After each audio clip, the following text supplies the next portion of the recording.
La pregunta es clara. Concepto general acerca del salario mínimo. Proporciónamelo, por favor, Noemi. Proporciónenos ustedes. Vamos, Noemi.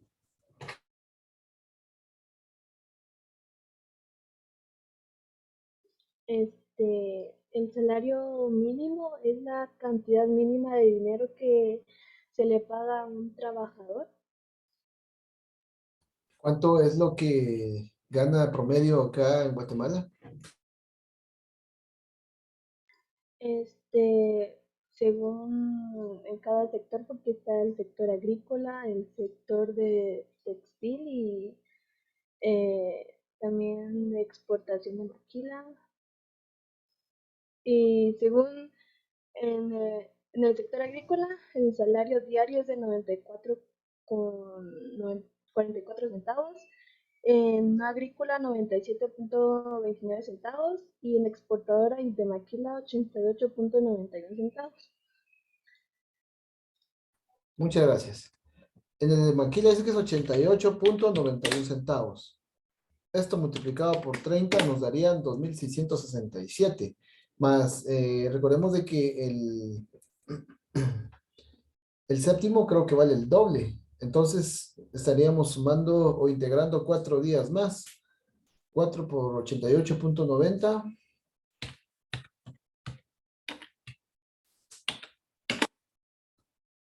2.600 más 355 más o menos, alrededor de 3.021 mensuales, en el caso de la maquila. En otras empresas, pues aproximadamente son 3.100, 3.200 mensualmente hablando, ¿verdad? ¿Algunos antecedentes o algo de historia acerca del salario mínimo? Menciónemelo por favor ahí, si es que encontró algo, Jovin Dodani. Ahorita ya no me acuerdo de lo que escribí. Sí, entiendo. Verifique, pues, verifique y lo vamos a estudiar. Sí, jovencitos, el objetivo es que nosotros conozcamos un poquito nuestra cultura, nuestra economía, saber cómo la misma también nos puede afectar a la larga. ¿Ya tienen información? Profe, no puse nada de salarios pasados, pero sí encontré cómo se ha estado eligiendo el salario mínimo a lo largo de todo este Lé- tiempo. Léanos eso, por favor. Número uno, la integración de la Comisión Nacional del Salario y las comisiones paritarias. Número dos, se integran representantes del sector del trabajo, empleador y gubernamental. Número tres, se fija el cronograma de trabajo para conocer las propuestas de las entidades como Comisión Nacional del Salario, Vanguard, IG, INE y Ministerios de Economía y Cultura. Y luego se define el salario en las reuniones posteriores. Entiendo. ¿Alguien que me haya encontrado algo de historia acerca del salario mínimo? Para no agarrar a alguien así.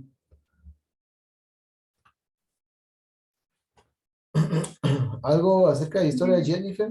Gracias, Jenny. Díganos. Lo que encontré fue los salarios son todos aquellos pagos que compensan a los individuos. En el año 1881, Federico W. Taylor concibió al hombre como un factor variable frente a las máquinas consideradas como un factor fijo. En 1886, el profesor Elton Mayo sentó las bases iniciales de la sociología industrial y el primer paso hacia el desarrollo de las relaciones humanas. Interesante. Información general, ¿verdad? Vean que esto viene desde los años 1800. Sí, claro, obviamente cuando me refería a historia, pues podía haberse tomado historias de distintos puntos de vista. Y pues la compañera nos dio datos específicos de algunos detalles importantes, ¿verdad? Que debemos de tomar en cuenta, ¿verdad? Recordemos de que antes, antiguamente en Guatemala, antes la gente tenía que trabajar para poder sustentarse, pero eran trabajos forzosos y de una manera muy injusta. Quizá hoy en día vivamos en una sociedad más democrática, aunque obviamente en algunos lugares hay explotación laboral, al menos en Guatemala. quizás el salario es demasiado corto, pero a comparación de la esclavitud que se daba en los años 1800 y 1700 acá en nuestra región, era una situación sumamente complicada. Ahorita nosotros pagamos el impuesto al valor agregado, perdón, eh, integrado en los precios de las cosas que usted obtiene cuando va a la despensa familiar, cuando usted va a comprar su televisor, qué sé yo, le da una su factura y usted ahí está pagando su impuesto con el valor que vale cada bien. ¿Cómo se tributaba antes? Nosotros de esa manera pagamos impuestos sin siquiera darnos cuenta. Antes el impuesto se pagaba incluso con trabajos forzosos. Hay abuelos que hoy en día incluso ya son muy escasos los que existen ya, que dice de que los padres de ellos tenían que ir a la costa, a las azucareras, a ir a trabajar por unos 2 o 3 meses y pues de esta manera saldaban sus impuestos. Imagínense cómo antes se pagaban los impuestos, con trabajos forzados. Asimismo podemos hablar de la esclavitud y un montón de cosas que antes obviamente no tenían nada que ver con relación a los impuestos.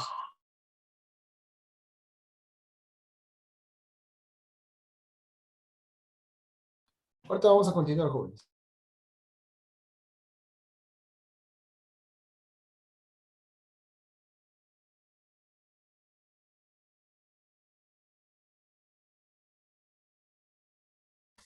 Bueno, entonces, así está la situación. Entonces, jovencitos, el objetivo de esto es que nosotros tengamos una noción general de cómo es el salario. Va mucho más allá de solo decir que se gana un dinero. Hay una clasificación, está el salario mixto, el salario en especie, ya lo explicamos, ¿se acuerdan? ¿Qué era el salario en especie, Miguel González? Para usted, ¿qué era el salario en especie?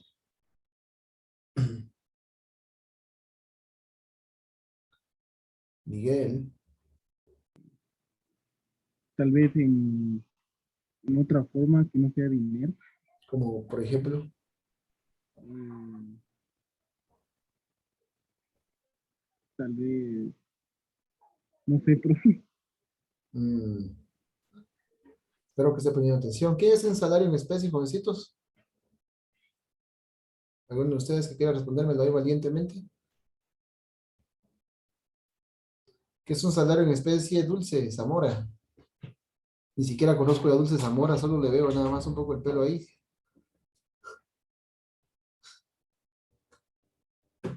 Si no estoy mal, es la retribución económica que percibe un trabajador. ¿No? ¿De qué manera? ¿A través de qué? De la empresa, ¿Perdón? de la empresa. De la empresa. Nadie sabe qué es un salario en especie, jóvenes. Vean que me preocupa porque esos son temas muy importantes que usted debe de saber como contador. Nadie. Oscar Notz. Bien, Oscar Notz, sí. Dígame, Oscar. El salario en especie es cuando una empresa no paga con dinero, sino que con un vehículo, un albergue. Vehículos, vales canjeables, usted recibe unos vales, mire, aquí le regalamos unos vales, a ver usted a la torre, a comprarse, a llevarse una carretilla llena de cosas, eso podría ser una retribución quizá por productividad, ¿verdad? Entonces, ese es el objetivo del tema, que tengamos una noción general, pues estudiamos un poco de historia. Yo hubiese querido que hubieran encontrado algo relacionado con lo que yo les hablé ahorita, ¿verdad? De cómo antes la gente incluso tenía que pagar impuestos antiguamente, y pues obviamente no había un salario justo, el salario era sumamente remoto, era bastante corto, era muy más corto de lo que ahorita hoy en día ¿verdad? Si estudiamos las economías como por ejemplo de Venezuela, ¿sabían ustedes que en Venezuela hay gente que no, bueno, percibe un salario mínimo bastante corto? Si mal no estoy, creo que el salario mínimo mensual es apenas de $1 en Venezuela. ¿Cuánto vale $1, jóvenes, hoy en día? $1 vale 7 quetzales 60 centavos al mes. ¿Será que usted viviría con 7 quetzales 60 centavos al mes? Para ir al cine en Venezuela usted tiene que pagar $3. ¿Dónde voy a conseguir $3 para ir al cine? Supuestamente la ideología del país es de que el gobierno les brinda comida a la gente, les brinda eh, ayuda económica incluso, pero si uno realmente ve las cosas como tal, la situación es demasiado complicada en Venezuela, ¿verdad? Venezuela, Corea del Norte, ¿verdad? Son países que viven bajo un régimen de gobierno dictatorial, ¿verdad? O sea, el gobierno aparentemente quiere que la gente pueda estar bajo sus normas, incluso en Corea del Norte, ¿verdad? Se estima o se piensa o se cree que este señor, que es presidente, es el dios de toda la gente. Él se cree el dios de la gente en ese país. Al menos el papá del quien está gobernando ahí tiene una gran estatua y dice que uno tiene que venerar a la estatua, ¿verdad? Entonces, son situaciones complicadas que uno puede estudiar. Quizás les vaya a compartir un link de algún video ahí para fines educativos, para que usted se eduque un poquito, ¿verdad? Y pueda empaparse un poquito más acerca del tema. Siempre, obviamente, en el entorno del tema económico.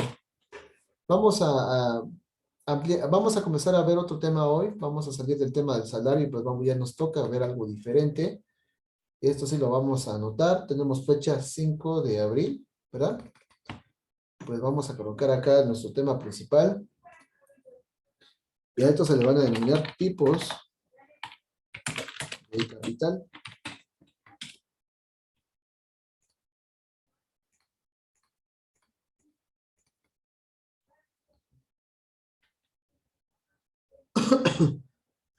Vamos a colocar abajo importancia del capital. Así que es ahorro de esfuerzo, incremento de productividad,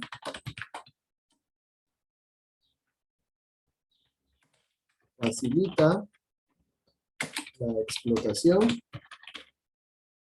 de recursos naturales,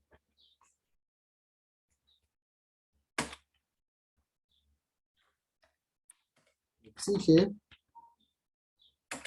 la especialización de un trabajador, obliga a una persistente investigación tecnológica y permite el desarrollo económico.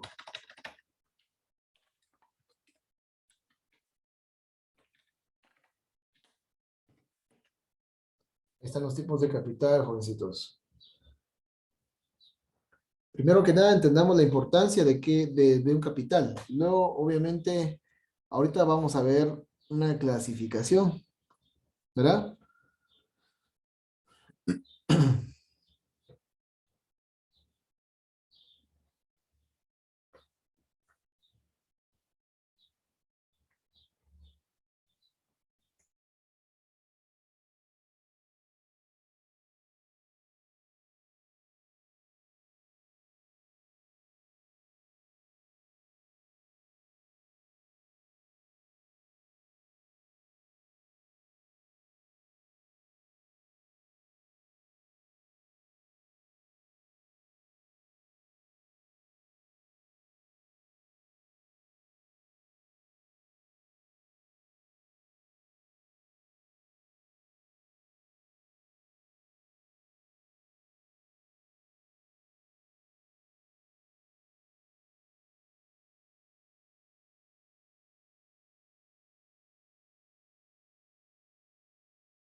Ya anotamos, ¿verdad, jovencitos, la información?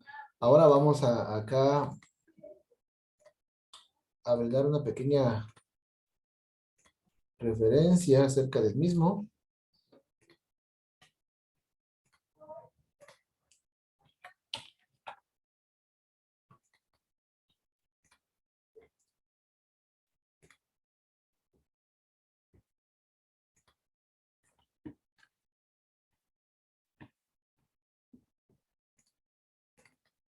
Bueno.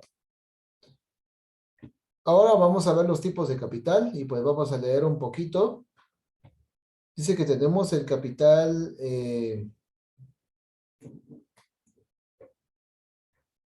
circulante o capital, perdón, importancia, así. El tipo de capital, tipos de capital, capital circulante o capital de rotación, dice. La parte de abajo tenemos, por ejemplo, el opuesto a capital fijo. Es el invertido en elementos que se transformarán en el curso de la producción y cambia sucesivamente de forma, siendo materias primas, productos elaborados, numerario, créditos, fuerza de trabajo, etc. Se consumen en cada producción de bienes y deben ser repuestos constantemente, incluye el capital variable. Bueno, ¿por qué creen ustedes que es importante entonces el capital? Vimos primero el tema del salario, y obviamente el salario es una remuneración que uno obtiene producto del trabajo que uno realiza, y pues obviamente no existiese mano de obra, no existiese trabajo, si no existe un capital. ¿Han escuchado ustedes el término? Bueno, yo voy a hacer un negocio, pero carezco, no tengo el capital. ¿Qué es el capital? O sea, no tiene el dinero para poder invertir. Usted desea colocar, por ejemplo, un negocio que se dedique a la venta de artículos de consumo diario, pues debe de contar con dinero para poder, ¿qué? Adquirir el capital. Pero ojo, el hecho de contar con plata no significa de que usted pueda obtener todo lo que usted necesite. Por ejemplo, si nos vamos a trasladar ahorita al tema de la guerra que se vive entre Rusia y Ucrania, usted creo que todo el mundo ha escuchado acerca de esto, ¿verdad? ¿Qué es lo que está a punto? Bueno, de hecho ya nosotros estamos siendo afectados. El gas propano estuvo sumamente caro, ¿sí o no? La gasolina está sumamente cara. ¿Por qué? Porque Rusia es quien administra del crudo, del petróleo, a todos los países, bueno, en su gran mayoría, porque también hay otros países que aportan, pero hay una gran parte que Rusia distribuía a varias partes del mundo. Debido a que entonces, para ponerle presión a Rusia, ¿verdad? De que deje bueno, de que ya no proceda con la guerra de este presidente Vladimir Putin, entonces se le ha puesto la presión de que, bueno, entonces están en guerra, ya no le compro su producto, pero el problema es que nos afecta al final, ¿verdad? ¿Por qué? Porque ahora hay más escasez y por ende obviamente es más caro.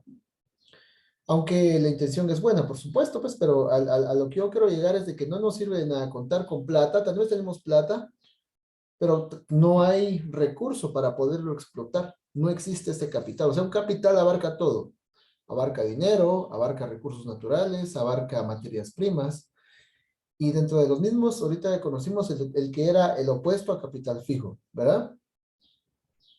Dice que es el invertido en elementos que se transformarán en el curso de la producción y cambia sucesivamente de forma, como la madera, ¿verdad? Con la madera es que a la larga se fabrican lápices, se fabrican mesas. Esto lleva una gran cantidad de procesos industriales para que puedan construirse muebles. Hay que ir a talar los árboles, pedir primero la autorización a las entidades correspondientes de que se puedan bajar ciertos árboles. Bajados los árboles, obviamente hay que contratar al personal de trabajo para que entonces estos puedan ir por este capital que es la madera, y pues la misma puedan llevarlas en camiones, de transportarlas en camiones a los aserraderos, de los aserraderos, pues obviamente utilizar las maquinarias, darle mantenimiento a la máquina, a las maquinarias para que pueda trabajar de forma óptima y realizar de una manera correcta los muebles. Vean, esto es un capital opuesto a capital fijo. ¿Qué es un capital fijo? Opuesto a capital circulante. Vean ustedes, esto es similar a la contabilidad. Inmuebles, instalaciones y maquinarias. Es un activo no corriente, y lo que es corriente siempre está en constante movimiento. No es que les hable de conta, pero lo que quiero que entendamos es la diferencia que hay entre un capital fijo y un capital circulante, ¿verdad? Capital circulante lleva un proceso de transformación para poder ser parte de la fabricación de otro bien, ¿verdad? Mientras que un capital fijo es una casa, por ejemplo, un local, maquinarias que de alguna manera llevan años para que ésta ya deje de funcionar, y pues podemos hablar de varios ejemplos. Está el capital constante. Capital constante dice que es el opuesto a capital variable. Vamos a estudiar este interesante tema. Dice que es la inversión. Está ya Vean.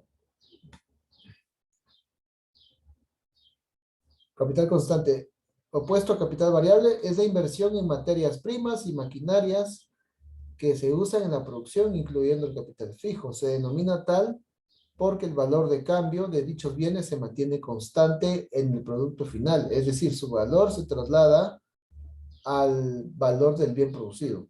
Es una categoría exclusiva del valor, exclusiva de la teoría del valor trabajo. Capital variable opuesto al constante es el que cambia por trabajo, es decir, el invertido en salarios en los trabajadores con el que se retribuye el valor de la fuerza de trabajo. Vean qué interesante está esto.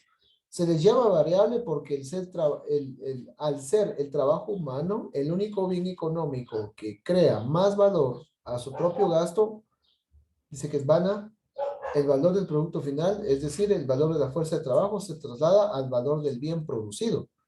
Pero además le suma a dicho valor un excedente llamado plusvalor, una categoría exclusiva de la teoría del valor trabajo. En otras palabras, el capital variable puede estar formado por la mano de obra, es decir, de que las personas obviamente que están laborando para una empresa, que pues obviamente se sabe que a la larga nosotros en contabilidad recordemos de que los sueldos y los salarios los clasificamos como gastos, esto no es un activo. Cuando usted realiza una partida, ¿verdad? Usted puede comprar bienes, puede comprar mercadería, puede comprar mobiliario de equipo y etcétera. Está comprando activos fijos, está comprando activos no corrientes. Pero cuando se está realizando un gasto o se está invirtiendo una plata, por ejemplo, mano de obra, no es un dinero que usted vaya a recuperar. Sí le están trabajando, pero usted tiene que efectuar el gasto, pagarle el salario a las personas para que hagan su trabajo. Pues el objetivo es de que contribuyan a que se pueda representar un producto final, ¿verdad? En un aserradero, en una fábrica, en una maquila. Acá vamos a ver algunos salarios para los agricultores, por ejemplo, que trabajan para empresas específicas que se dediquen a la agricultura. Pues lógico, se tiene que pagar mano de obra para que a la larga el bien que se pretende adquirir, pues obviamente pueda llegar a los mercados y asimismo a los hogares, ¿verdad? Podemos hablar de una infinidad de ejemplos. A esto se le podría denominar como parte del capital variable.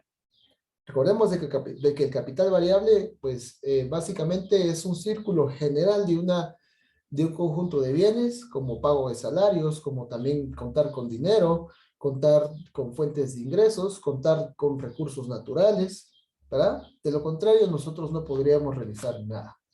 Todo esto forma parte de lo que es el capital.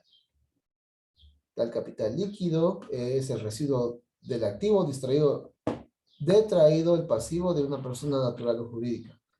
Capital nacional, dice, es la parte del patrimonio nacional constituida por bienes producidos por el nombre. Vamos a revisar un resumen, por favor, de estos conceptos. Voy a mandar ahorita esta imagen al grupo para que lo puedan ustedes resumir. Por favor, todos trasladando la información a su cuadernito.